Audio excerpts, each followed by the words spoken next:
triatlón es un deporte en el cual se combinan tres disciplinas: la natación, el ciclismo y la carrera. Hay diferentes versiones, diferentes según las distancias. Hay el super sprint, el sprint y el olímpico. Y hay también el Ironman, que es la versión más larga y más dura de la prueba. De los tres deportes, la natación es la parte más técnica. Y si la persona no viene de este sector de la natación, se encuentran muchos problemas en esta disciplina. ¿El por qué? Porque normalmente entrenamos en piscina y la prueba se hace en aguas abiertas. Es muy importante trabajar la técnica y trabajar y entrenar sobre todo en aguas abiertas. De esta manera nos encontramos en las mismas condiciones que nos encontraremos el día de la prueba. El tema del ciclismo y de carrera es muy similar a los entrenamientos.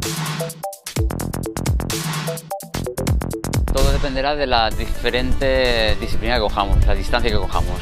En uno super sprint o sprint, solamente con el tema de hidratación sería suficiente. Cuando ya hacemos alguna olímpica, ya sí que tendríamos que alimentarnos, pues bueno, algunas barritas, geles, etc. Sobre todo es importante hidratarse después de la natación. Durante el tramo de bicicleta, que es el que estamos más tiempo, ahí es donde podemos aprovechar y beber bastante y comer y sobre todo estar hidratando durante todo el tiempo. Hidratar es antes, durante y después.